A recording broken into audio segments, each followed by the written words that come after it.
ನೋಡ್ದವ್ರು ಚಾಕ್ನ centre ಅಂತ ಸುಮ್ಮನೆ ನೋಡೋ ಅಂತ ಅಳಿಕೋದ ಗುರು ಹೆಂಗಿತ್ತು ಗುರು. ಸೂಪರ್ ಗುರು. ಯಾರು ಹಿಂಗೆ ಮಾಡಿದ್ರೆ ಚಾಕ್ನ ಚೆನ್ನಾಗಿಲ್ಲ ಅಂತಾರೆ ಗುರು. ಅಷ್ಟ್ರು ಮೊಟ್ಟಂಗೆ ಮಾಡಿದ್ರು. ಯಾರು ಅಂತೀರಾ? ಎಲ್ಲಿ ಅಂತೀರಾ? ಎಲ್ಲೂ ಅಲ್ಲ, ನಮ್ಮ ಲೋಕಲ್, ನಮ್ಮ ಹುಣಸೂರು ಬೈಪಾಸ್ ಮೇಲ್ಗಡೆ ಅರಸು ಸ್ಟ್ಯಾಚು ಹತ್ರ ಟೊಯೋಟಾ ಮತ್ತು ಕಲ್ಯಾಣಿ ಮೋಟಾರ್ಸ್ ಪಕ್ಕದಲ್ಲಿ ಒಂದು ಚಿಕ್ಕದಾಗಿ ಓಪನ್ ಮಾಡ್ಕೊಂಡಿರೋ ಚಾಕ್ನ ಸೆಂಟ್ರು ಅಂತ. ನಮ್ಮ ಲೋಕಲ್ ಹುಡುಗರು ಹೊರಗಡೆಯಿಂದ ಬಂದೇನು ಯಾರು ಏನು ಮಾಡಿಲ್ಲ. ನಾವೊಂದು ಅರ್ಧ kg ತೊಗೊಂಡು ಹಂಗೆ ನೀಟಾಗಿ ಕಟ್ ಮಾಡಿ ಒಳ್ಳೆ ಕೆಂಡದ ಮೇಲೆ ಹಾಕಿದ್ರು. ಹಂಗೆ ಅದಕ್ಕೇನು ಬೇಕು ಹದವಾಗಿ ಉಪ್ಪು ಖಾರ ಹಾಕಿದ್ರು ಗುರು. ಆಗ್ತಿದ್ದಂಗೆ ಅದ್ರ ಕಲ್ಲರೇ ಚೇಂಜ್ ಆಗೋಯ್ತು ಗುರು. ನಾವು ಈಗ ರೀಸೆಂಟ್ಲಿ ಮೈಸೂರಿಗೆ ಹೋಗಿದ್ದೋ ಚಾಕ್ನ ತಿನ್ನೋಣ ಅಂತ. ಆದರೆ ತಿಂದುಬಿಟ್ಟು ಬಂದು 4 ದಿನ ಮಟನ್ ಮೇಲೆ ಜಿಬಿಕ್ಸೆ ಬಂದುಬಿಟ್ಟಿತ್ತು. ಆದರೆ ನಮ್ಮ ಲೋಕಲ್ ಹುಡುಗರು, ನಮ್ಮ ಜೊತೆಲಿರೋರೊಬ್ಬರು, ನಮ್ಮ ಭಯ, ಇಲ್ಲಿ ಹುಣಸೂರಲ್ಲಿ ಚಾಕ್ನ ಸೆಂಟ್ರ್ ಓಪನ್ ಆಗೈತೆ ಅಂದರು. ನಾವು ಟೇಸ್ಟ್ ಮಾಡೋಣ ಅಂತ ಹೋದೋ.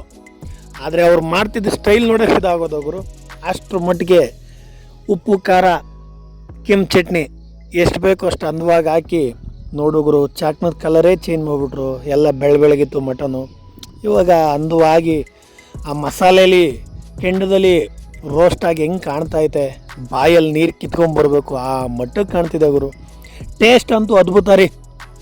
ಬ್ಯಾಂಗ್ಳೂರು ಮೈಸೂರು ಅಂದರೆ ಬೈಪಾಸಲ್ಲಿ ಹುಣಸೂರು ಮೇಲ್ಗಡೆ ಅರಸು ಸ್ಟ್ಯಾಚು ಪಕ್ಕ ನಿಯರಲ್ಲಿ ಚಾಕ್ನ ಸೆಂಟ್ರ್ ಓಪನ್ ಆಗಿದೆ. ಹೋಗಿ ಟೇಸ್ಟ್ ಮಾಡಿ ಸಖತ್ತಾಗಿ ಕೊಟ್ಟರು ಗುರು.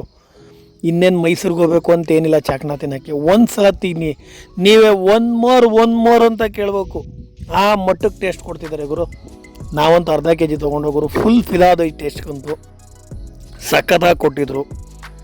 ಚಾಕ್ನ ಅಂದ್ರೆ ಲೋಕಲ್ ಹುಡುಗರು ಮಾಡ್ತಾ ಇರೋದು. ಸಪೋರ್ಟ್ ಮಾಡಿ ಹೋಗಿ ತಿನ್ನಿ, ಸಖತ್ತಾಗಿ ಕೊಡ್ತಿದ್ದಾರೆ. ಟೇಸ್ಟು ಒಳ್ಳೆ ರುಚಿ ಇದೆ.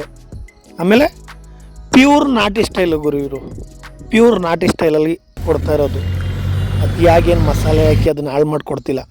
ನೋಡ್ತಿದ್ದಂಗೆ ಪ್ಲೇಟೇ ಖಾಲಿ ಮಾಡಿಬಿಟ್ಟು. ನೋಡಿ ಸ್ನೇಹಿತರೆ, ಇವರೇ ಪುನೀತ್ ತಂತ್ರ ಹೊಸ್ದಾಗಿ ಓಪನ್ ಮಾಡಿರೋದು. ಕೇಳ್ಕೊಳ್ಳಿ ನಮ್ಮ ಅಣ್ಣನ ಬಾಯ್ಲಿ ಹೆಂಗಿತ್ತು ಅಂತ ಟೇಸ್ಟು. ಹೋಗಿ ಒಂದ್ಸಲ ವಿಸಿಟಿಂಗ್